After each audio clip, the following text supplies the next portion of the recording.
students, myself Miss Rachna Jain, Associate Professor, Department of English, Government PG College, Rajgarh, Alwar.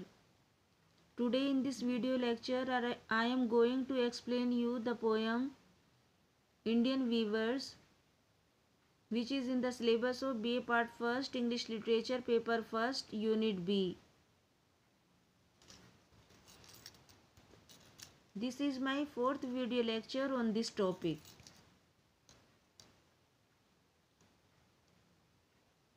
Students, this is the concluding stanza of the poem Indian Weavers.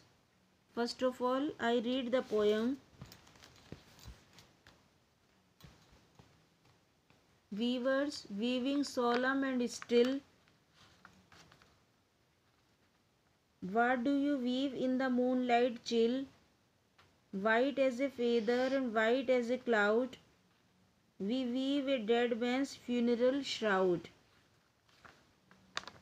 Now, I tell you the simple meaning of the hard words mentioned in the text.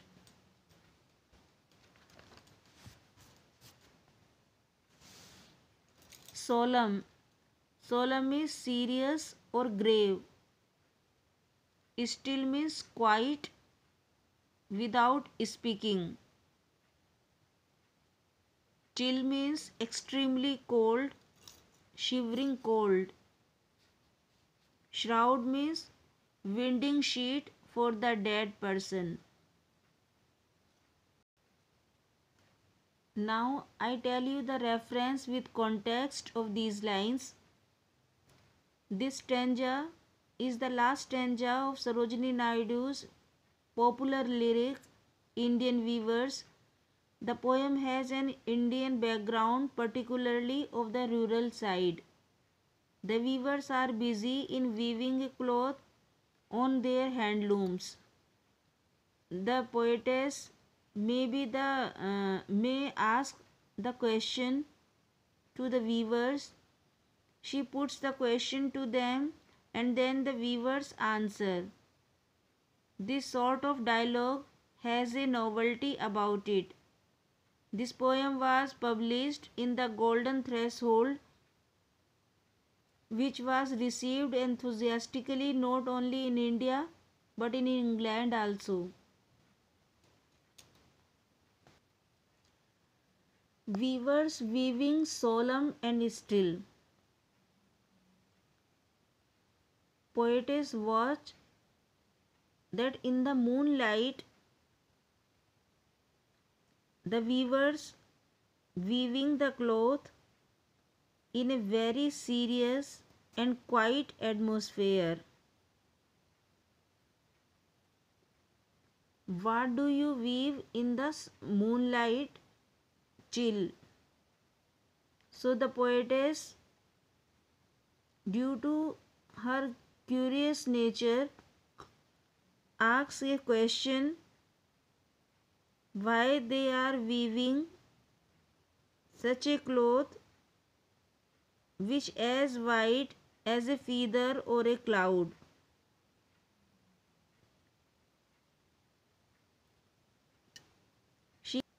So in the first two lines, weavers weaving solemn and still, what do you weave in the moonlight chill? The poetess finds in the cold moonlight the weavers still at work. They are now silent and their mood is serious. They are now weaving a white cloth as white as bird's feather or a cloud. And to the question of the poetess, the weavers reply briefly, we weave a dead man's funeral shroud. That they are weaving it for the funeral shroud of a dead man. The chill of the moonlight is symbolic of death, and it is befitting that the shroud should be of white color, because white is the symbol of purity, of unity and possibility. Death means a reunion with the eternal and the possibility of regeneration. So in the 12 lines, the poetess has provided a symbolic representation of man's journey from birth to death. The weavers are the fates of Greek mythology, weaving the web of life, or the Indian trinity, Brahma, Vishnu and Mahesh, the lords of man's destiny, those who create and regenerate through death itself. Their process of creation is endless, one like the weaving of the weavers from morning till night. So, students, in this last and final stanza, the poetess finds the weavers solemn and still, that is, they are quite sorrowful, grieved, and silent.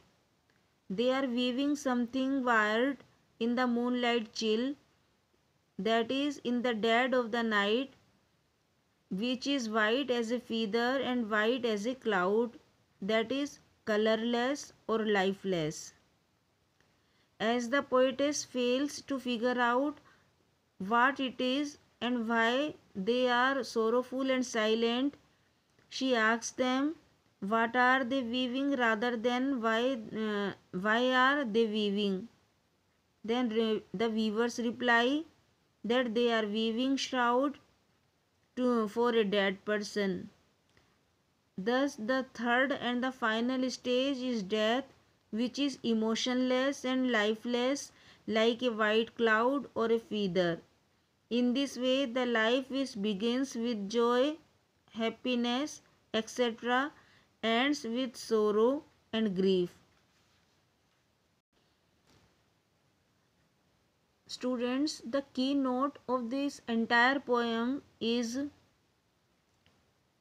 Sarojini Naidu sums up the life of human beings on earth in three main stages by using symbols like clothes and times of the day. The journey of life begins with one color, blue, which means joy and happiness. It continues with the addition of a number of colors, green and purple, which means sorrows also enter into life along with happiness. Life is more active in this stage than in the first stage. And in the final stanza, all the colors vanish away and a single color white remains, which means emotions are connected with the life, and when the person dies, emotions also die. The process of creation is an endless process, one like the weaving of the weavers from morning till night. Professor P. E. Dastoor points out, in the poem, we are made to realize that the web of our life is a mingled yarn, grave and gay together. So, students, I have explained you the entire poem Indian Weavers. In the next video, I will give you the critical appreciation of this poem. That's all for the day. Thank you for listening to my presentation. I hope you enjoyed it. Thank you.